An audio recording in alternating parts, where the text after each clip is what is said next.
So it all started in Langley, actually.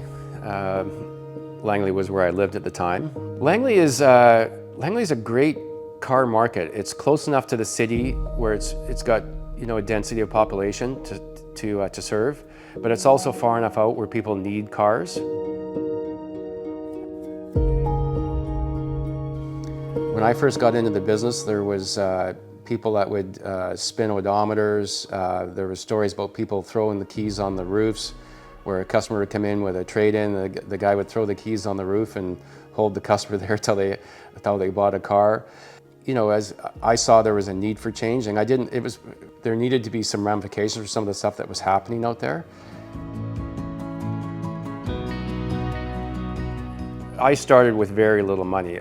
I liquidated whatever cars. I had a couple of cool old cars which I sold as seed money and maxed out my credit cards. We leased a portion of the building. The upstairs the building was owned, the owner operated a pet store there called Bionic Pets. So right away the money ran out. So it didn't, it was a bit of a challenge to keep the stalls filled. But more importantly, the banks back then did not recognize a used car dealer. So when I just remembered I got hurt pretty bad because we had one of the houses, we had a couple cars financed with them. They went upside down, went bankrupt, and they never paid me for the cars. So that was probably the first hit I took.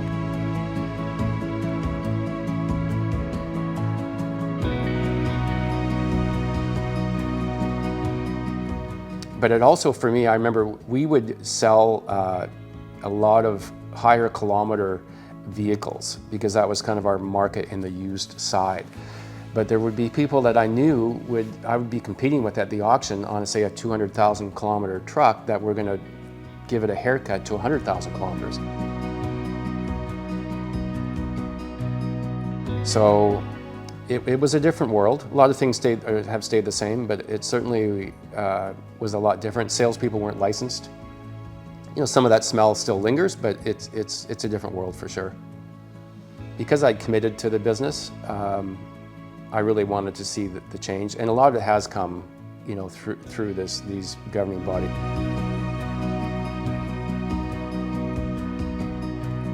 I guess I was really on a push for that reputation. I thought reputation was very important, and not a reputation of being necessarily a volume or a very profitable organization, but an organization that you could send your daughter in to buy a car and you wouldn't have to worry about something bad happening.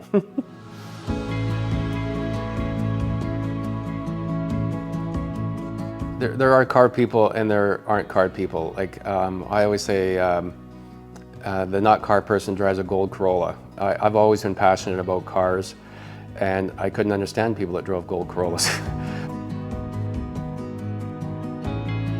These days, it seems there's a growing number of young folk turning 16 who have no interest in cars, and to me that's just, I completely do not understand that. When I was 16, I could not wait to get in a car. I mean, the freedom that represented that car. I mean, you could sleep in it, you could go anywhere you wanted. The whole world was your oyster once you had a car. My first car was I'm dating myself here, a 1974 Mustang II. I think probably the worst Mustang in history. If you Googled worst Mustang ever built, I'm sure it's a 74 Mustang. The car to me was a life changer. It really makes it hard for me to understand people that see it only as a means of transportation. And my daughter was one of those kids. Like she didn't necessarily get it, but the day she got that car, she started to get it a little bit. The jingle is probably 20 years old, maybe more. Maybe it was pretty early days. Yeah, the jingle that you hear, "It's all good at Applewood," the earworm or whatever it is, that is my three daughters. The slogan really just personifies that very thing. It is all good, and if it isn't, you make it all good. Or you wait a little longer. If it isn't all good yet, just wait a little bit.